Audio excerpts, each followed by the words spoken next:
অনেকে ভাবতেছেন ইরান যুদ্ধে রাশিয়া কি যুক্ত হবে? কি শুনলে খুশি হবেন? জানি জানি জানি, যদি কই যুক্ত হবে তাহলে খুশিতে নাইচে উঠবে অনেকেই। না, রাশিয়া যুক্ত হবে না, যুক্ত হয়েই আছে সে 2007 সাল থেকে।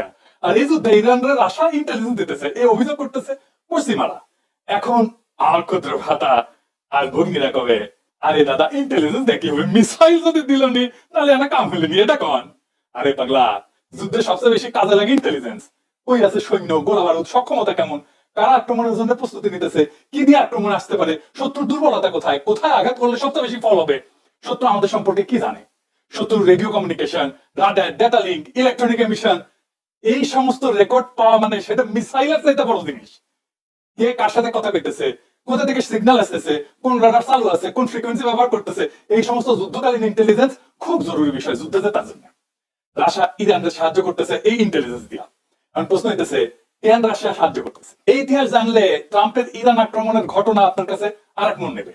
আমি ইরানের ঘটনাকে নানা দিক দিয়ে ব্যাখ্যা করেছি, অনেকগুলো ভিডিও করছি বলে। আজকে আরেক দিক দিয়ে ব্যাখ্যা করবো। তাইলে আমাদেরকে ফিরে যেতে হবে সেই 2007 সাল, যার কথা আমি কইছি। পুতিন যাবি তেহরানে। 1943 সালে স্ট্যালিন গেছিল। তারপর প্রথমবার কোন ক্রেমলিন প্রধানের তেহরান শহর। এটা মানে ঘটনাটা কত গুরুত্বপূর্ণ ভাবেন। ওই সফরে পুতিন ইরানের সর্বোচ্চ নেতা আয়াতুল্লাহ আলী খামেনির সাথে দেখা করছিলেন এবং কিছু গুরুত্বপূর্ণ ওনাদের কাছে সিদ্ধান্ত ছিল, সেটা আমি পরে আসবো। এই দুই নেতার কিন্তু সেটাই ছিল প্রথম সাক্ষাৎ। পরে উনি আবার গেছেন 19 জুলাই 2022 তেহরান। ইউক্রেন যুদ্ধের শুরুর পর এটা ছিল সাবেক সোভিয়েত অঞ্চলের বাইরে তার প্রথম সফর। তাহলে বুঝে দেখেন ইরান কতখানি গুরুত্বপূর্ণ রাশিয়ার জন্য। 2007 সালে যখন এই সফরটা হইতেছে, তখন রাশিয়ান ইন্টেলিজেন্স পুতিনকে কইল তেহরানে পেলে তাকে জয় বাংলা করে দেওয়া হবে, সমস্ত অ্যাসাসিন ট্যাসাসিন চলে গেছে, খুনিরা চলে গেছে, তার মোটর কেটে হামলা করা হবে, সুইসাইড বোম্বিং করা হবে। ওদের নিউজই বলছে, একদম এই সমস্ত রেকর্ড টেকর্ড আছে। তার মানে তেহরানে পুতিনকে হত্যার একটা প্লট করা হয়েছে। সুইসাইড বোমা নিয়ে স্যাপে পড়বি নাকি? তো রাশিয়ান সিক্রেট সার্ভিস কনফার্ম করেছিল ওটা। মানে এটা হুদাই কোনো আজাইরা কথা না, আওয়াজ না। এই ঘটনা হইলে যে কোনো সাধারণ রাষ্ট্রনেতা সফর বাতিল করে দিত। পুতিন কি করলো? পুতিন করলো উল্টাটা। কারো মানা না শুই না পুতিন গেল ইরানে। পুতিন কেন গোয়ারের মতো গেছিল? ও কেন তেহরান যাওয়াই লাগবে? আর কেন তেহরানে পুতিনকে মাইরা ফেলার চেষ্টা করা হবে? কে মারতে চায়? আসেন এটা আমরা বুঝে দেখি, তাহলে ব্যাপার আমাদের কাছে ফকফকা হয়ে আসবে। আজকের ইরান যুদ্ধ কেন সেটাও বোঝা যাবে। কারণ 2007 সালে পুতিন শুধু ইরানে যায়নি, উনি গেছিলেন একটা বার্তা নিয়ে আসে। বার্তাটাই আজকের এই সংঘাতের পিছনে একটা বড় কারণ। উনি কিছু এগ্রিমেন্ট করতে গেছিলেন, খুবই গুরুত্বপূর্ণ এগ্রিমেন্ট করতে গেছিলেন। তাহলে কাললে যে উনি পাড়া দিছিলেন সেটা আমরা আজকে দেখবো। এবং যে এগ্রিমেন্ট উনি করে আসছিলেন, ওই এগ্রিমেন্টের কারণেই, ওই বার্তার কারণে ইরানকে ইসরায়েল আর আমেরিকা একসাথে মিলেও আজকে হারাইতে পারতেছে না। বার্তাটা কি ছিল? তা হইতেছে দুনিয়াকে দেখানো মস্কো ইরানের পাশে আছে, শুধু মুখের কথা না, সরাসরি মাঠে নেমে আসছে। আর কোন ষড়যন্ত্র বা ডর দেখালেও ক্রেমলিন বুঝতে পারবে না। তো কারণ কি? কেন পাশে আছে? ওই থেকে পিছন হাঁটার কথা আসতেছে। দেখেন ওই রয়টারের শিরোনামে দেখেন বুশ হইতেছে ইরান যদি পারমাণবিক শক্তি পায় তাহলে তৃতীয় বিশ্বযুদ্ধ শুরু হবে। কে করবে? ওই তো করবে। মানে ট্রাম্প আজকে চিল্লাইতেছে যা বইলা, সেটা বুশ চিল্লা গেছে সে 2007 সালে। এটা শুরু অনেক আগে থেকে, কিন্তু আসল খেলাটা শুধু পারমাণবিক বোমা না। কোথায়? এটা ছিল অনেক কয়টা ইস্যু নিয়ে। এটা জটিল ভূ রাজনৈতিক ইস্যু। পারমাণবিক বোমা, পারমাণবিক সক্ষমতা, কাস্পিয়ান সাগর, জ্বালানি রুট, ইউরোপের ভবিষ্যৎ এবং আমেরিকার একছত্র বিশ্বমণ্ডলী করার ক্ষমতা, এই সবগুলা রসুন মিলা একটা পুতিন গেছিলেন একটা কনফারেন্সে। কি সেই কনফারেন্স? এটার নাম ছিল, কাগজের নাম ছিল সেকেন্ড কাস্পিয়ান সামিট। মানে কাস্পিয়ান অঞ্চলের দেশগুলোর দ্বিতীয় সম্মেলন। শুনতে সাধারণ একটা আঞ্চলিক সম্মেলনের মতো লাগে, আমাদের যেমন সার্কটার কাছে না, আসিয়ান এগুলো আছে না, ইন্টার। কিন্তু এই সম্মেলনের ভেতর ছিল তিনটা বিশাল প্রশ্ন। কাস্পিয়ান অঞ্চল কার নিয়ন্ত্রণে থাকবে? এই দেশে পাশে একটু ম্যাপটা দেখাই দেন, কাস্পিয়ান সি আর তার পাশে কোন কোন দেশ আছে। এইটা হইতেছে কাস্পিয়ান অঞ্চল। বাইরের শক্তি কি অঞ্চলকে সামরিক চাপের প্ল্যাটফর্ম বানাবে? আর 3 নাম্বার, জ্বালানি কার রূপ দিয়ে ইউরোপে যাবে। মানে বুঝেছেন তো তিনটা মূল প্রশ্ন। বুশ তো দিতেছে চাপ, পারমাণবিক কর্মসূচি বন্ধ করতে হবে ইরানকে, আর তৃতীয় বিশ্বযুদ্ধ ঘটবে সেটাও কইছে। তার মানে সে আগ্রাসন চালাইতে পারে সেটা বলে দিছে। সেই সময় তেহরানে জিয়া পুতিন স্পষ্ট করে বলে এই অঞ্চলে শক্তি প্রয়োগের কথা ভাবা উচিত না। জোর দিছিলেন যে কাস্পিয়ান অঞ্চলের রাষ্ট্রগুলোর শান্তিপূর্ণ পারমাণবিক কর্মসূচি চালানোর অধিকার আছে। এই যে সেকেন্ড কাস্পিয়ান সামিট, এখানে আসলে কি আলাপ আর কি বোঝাপড়া হয়েছিল, কারা কারা এসেছিল? মূল ইস্যুটা হইতেছে তুর্কমেনিস্তানের গ্যাস। এখন আমার ক্ষুদ্র ভ্রাতার ভগিনীরা কবে দাদা তুর্কমেনিস্তানের গ্যাসে কি মধু আছে? আছে তো। 3টা কারণে তুর্কমেনিস্তানের গ্যাস সারা দুনিয়ার জন্য গুরুত্বপূর্ণ। কি কি কারণ? 1 নাম্বার কারণ, মজুদ অনেক বড়। তুর্কমেনিস্তান গরিব একটা দেশ, ছোট রাষ্ট্র, কিন্তু গ্যাসের দিক দিয়ে ছোটটা প্রচুর গ্যাস ওর পেটে গরিবের বউ সবার ভাবি লাগে না উনকে আর কি। এই কারণে ইউরোপ, রাশিয়া, চীন, দক্ষিণ এশিয়া সবাই এদের সম্ভাব্য বড় সাপ্লায়ার হিসাবে দেখে। বড় রিজার্ভ মানে ছোটখাটো রিজার্ভ না, 1-2 বছরের জন্য না, বহু বছরের জ্বালানি প্রবাহের সম্ভাবনা দেয় তুর্কমেনিস্তানের গ্যাস। 2 নাম্বার, এইটা সোর্সিং এর ডাইভার্সিফিকেশনের চাবি। মানে আমি একটা জায়গা থেকে আটকে যেতে চাই না, আরেকটা জায়গায় আমি যেতে চাই সোর্সিং এ, সেইটার একটা চাবিকাঠি। ইউরোপ বহুদিন ধরে রাশিয়ার বাইরে বিকল্প গ্যাসের উৎস খুঁজতেছে। ইউরোপীয় পার্লামেন্টের নথিতে স্পষ্ট করে কওয়া আছে যে পাইপলাইন দিয়া, যার নাম ট্রান্স কাস্পিয়ান, মানে কাস্পিয়ানের মধ্যে দিয়া পাইপলাইন করে গ্যাস ইউরোপে নামা, যাতে রাশিয়ার ট্রানজিট ছাড়া, রাশিয়ার মধ্যে ছাড়া সাউদার্ন গ্যাস করিডোরে তুর্কমেনিস্তানের গ্যাস ঢোকানো যায়। অর্থাৎ তুর্কমেন গ্যাস শুধু জ্বালানি না, রাশিয়ার নির্ভরতা কমানোর একটা অস্ত্র ছিল। 3 নম্বরে দেশে ভৌগোলিক অবস্থান এটাকে আরো গুরুত্বপূর্ণ বানায়। তুর্কমেনিস্তান ল্যান্ডলক, মানে চারদিকে কোনো সমুদ্র নাই কিন্তু তুর্কমেনিস্তানে। গ্যাস বেচতে হইলে পাইপলাইনই প্রধান ভরসা। মানে গ্যাস যত গুরুত্বপূর্ণ, রুট তার চেয়ে গুরুত্বপূর্ণ, বুঝে যাও, অন্য কোনো দিক দিয়ে তো বের করা যাবে না। রাশিয়া চায় যে গ্যাস তার নেটওয়ার্ক দিয়ে ইউরোপে যাক, এই তুর্কমেনিস্তানের গ্যাস। পশ্চিম চায় কাস্পিয়ান পাড়ায় আজারবাইজান দিয়ে তুরস্ক হইয়া তারপরে যাক। পরে চীনও তুর্কমেন গ্যাসের বড় ক্রেতা হয়, ফলে তুর্কমেনিস্তান এক ধরনের এনার্জি ক্রস রোডে পরিণত হয়। তুর্কমেনিস্তানের গ্যাস নিয়ে 2টা আলাদা ভূ রাজনৈতিক পরিকল্পনা ছিল। একদিকে রাশিয়া চাইতো, এদিকে লেখেন এডিটর সাহেব, তুর্কমেন গ্যাস রাশিয়ার রুট আর রাশিয়ার নেটওয়ার্ক দিয়ে পশ্চিমে যাবে। অন্যদিকে পশ্চিম, বিশেষ করে ইউরোপ এবং আমেরিকা সমর্থিত মহল চাইতো তুর্কমেনের গ্যাস কাস্পিয়ান পাড়ায় আজারবাইজান হয়ে তুরস্ক হয়ে ইউরোপে যাবে, যাতে রাশিয়াকে বাইপাস করা যায়। তার মানে রাশিয়ান পরিকল্পনা ছিল তুর্কমেনিস্তানের গ্যাস, কাজাকিস্তানের গ্যাস, এই 2টার গ্যাস কাস্পিয়ান উপকূল ধরে রাশিয়ার পাইপলাইন নেটওয়ার্ক, তারপরে ইউরোপ। এটা হইতেছে সহজ রাস্তা, সিরাতুল মুস্তাকিম। তাইলে গ্যাস ইউরোপে যাবে কিন্তু রাশিয়ার নিয়ন্ত্রণে থাকবে। রয়টার্স 2007 সালে লিখেছিল এই চুক্তি রাশিয়ার রিজনাল গ্যাস ব্রোকার হিসেবে তার আধিপত্য মজবুত করবে। আর পশ্চিম সমর্থিত বিকল্প পরিকল্পনা কি ছিল?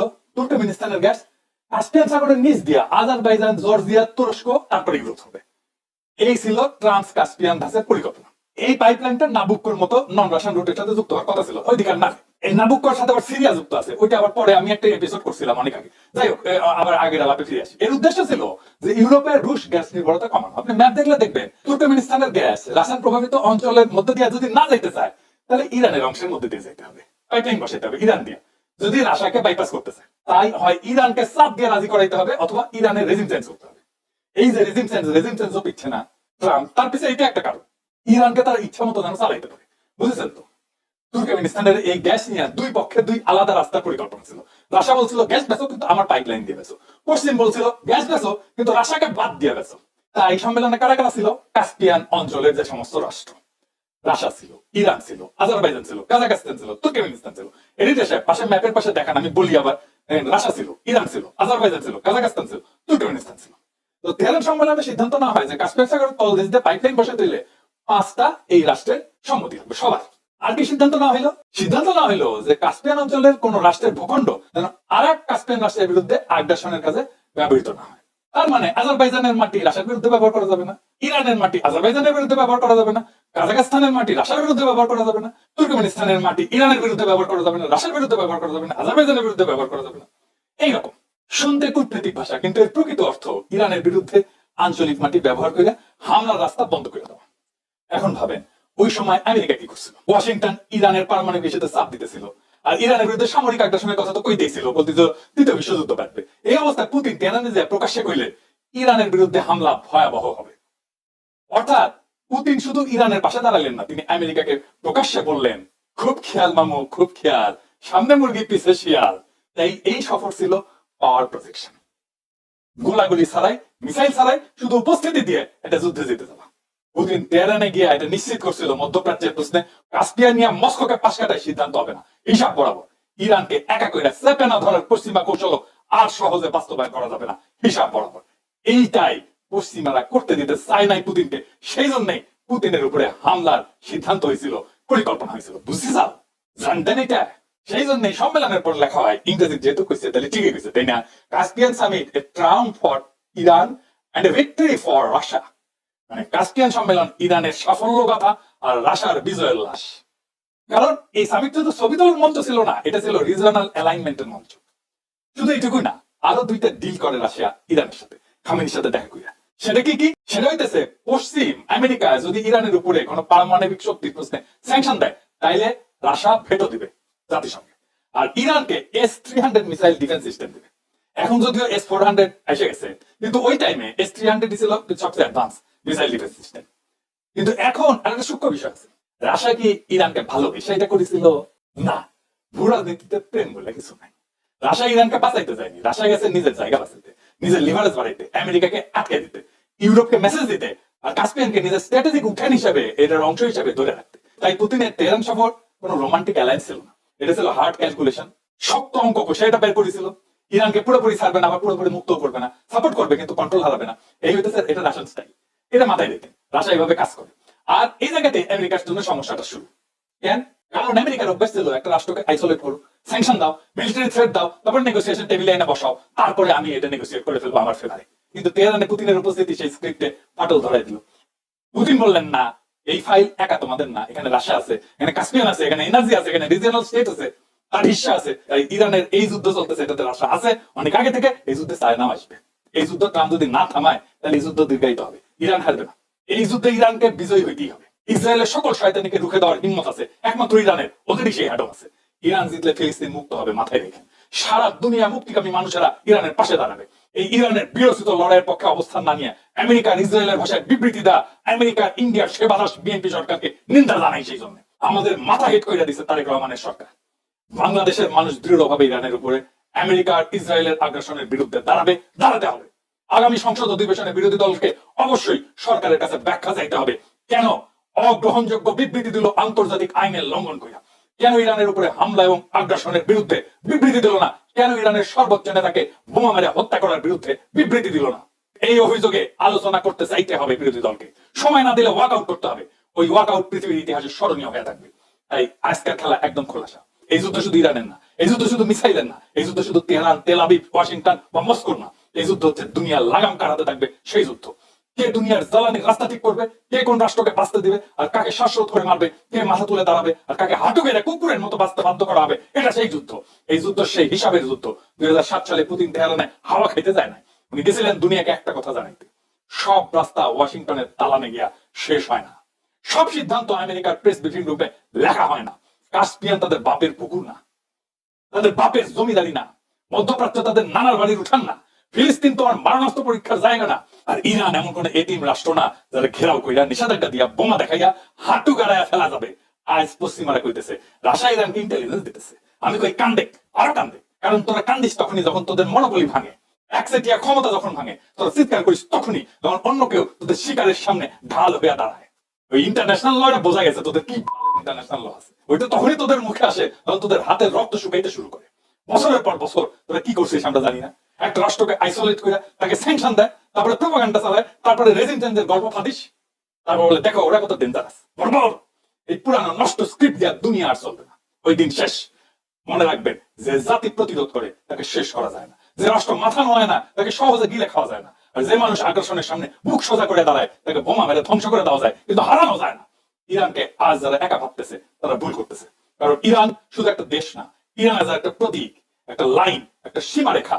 এই পাশে আছে দখলদারি, আগ্রাসন, সাম্রাজ্য আর ব্ল্যাকমেইল, আর অন্য পাশে আছে প্রতিরোধ, সার্বভৌমত্ব, দাঁতে দাঁত চেপে টিকে থাকার লড়াই। আর শুনে রেখে, যে দুনিয়ায় ফিলিস্তিনের শিশু মূল্যের সভ্যতা চুপ থাকে, যে দুনিয়ায় ইসরায়েলের বোমা সেলফ ডিফেন্স হয়, যে দুনিয়ায় আমেরিকার আগ্রাসন স্টেবিলিটি অপারেশন হয়, সে দুনিয়ায় নিরপেক্ষতা কাপুরুষতার আর এক নাম। আজকে প্রশ্ন একটাই, আপনি কার ভাষায় কথা বলবেন? সাম্রাজ্যবাদের ভাষায়, মার্কিনীদের ভাষায়, পশ্চিমাদের ভাষায়, না প্রতিরোধের ভাষায়? আপনি কার পাশে দাঁড়াবেন? যারা মানচিত্র কাইটা কাইটা মানুষ মারে তাদের পাশে, না যারা বলতেছে আমরা মরবো কিন্তু হাঁটি গাড়ে বাঁচবো না তাদের পাশে? বাংলাদেশের মানুষের জায়গা পরিষ্কার হওয়া দরকার। আজকে যারা ইরানের বিরুদ্ধে দাঁড়ায় তারা জালেমের বংশধর, তারা ফেরাউনের বংশধর, তারা নমরুদের বংশধর। বাংলাদেশের মানুষের জায়গা বোমাবাজের পাশে না, বাংলাদেশের মানুষের জায়গা স্যাংশনবাজের পাশে না, বাংলাদেশের মানুষের জায়গা সেই সব শক্তির বিরুদ্ধে যারা দুনিয়ার উপরে মালিকানা দাবি করে। আজ যারা ইরানের বিরুদ্ধে দাঁড়ায় তারা শুধু ইরানের বিরুদ্ধে না, তারা প্রতিরোধের বিরুদ্ধে দাঁড়ায়, তারা আত্মমর্যাদার বিরুদ্ধে দাঁড়ায়, তারা জুলুমের পক্ষে দাঁড়ায়, তারা জালেমের পক্ষে দাঁড়ায়, তারা ফিলিস্তিনের বিরুদ্ধে দাঁড়ায়, তারা সার্বভৌমত্বের বিরুদ্ধে দাঁড়ায়, তারা দুনিয়ার মুক্ত মানুষের আকাঙ্ক্ষার বিরুদ্ধে দাঁড়ায়। এই লড়াই এখন শেষ না, এই লড়াই আরো লম্বা হবে। আর ইতিহাসের একটা নিষ্ঠুর নিয়ম আছে, সাম্রাজ্যবাদকে প্রথমে খুব শক্তিশালী দেখায়, তারপরে তাদেরকে খুব নিষ্ঠুর দেখায়, তারপরে খুব উদ্ধত দেখায়, তারপরে ভুল করতে থাকে, তারপরে ভাঙে। কিন্তু যারা টিকে থাকে, যারা লড়ে, যারা আগুনের ভেতর দিয়ে মাথা নিচু করে না, ইতিহাস শেষ পর্যন্ত তাদের নামই লেখে। তাই কইতেছি, সময় আছে পক্ষ বেছে নেওয়ার, সময় আসছে স্পষ্ট হওয়ার, সময় আসছে সাম্রাজ্যবাদের প্রেস রিলিজ ফেলাইয়া দেওয়ার, সময় আসছে বলার, ইরানের বিরুদ্ধে আগ্রাসন মানে শুধু এক দেশের বিরুদ্ধে যুদ্ধ না, এটা দুনিয়ার সব প্রতিরোধী মানুষের বিরুদ্ধে যুদ্ধ। এই যুদ্ধে আমরা আগ্রাসনের পাশে না, আমরা প্রতিরোধের পাশে, আমরা আজাদির পাশে। ইনকিলাব জিন্দাবাদ।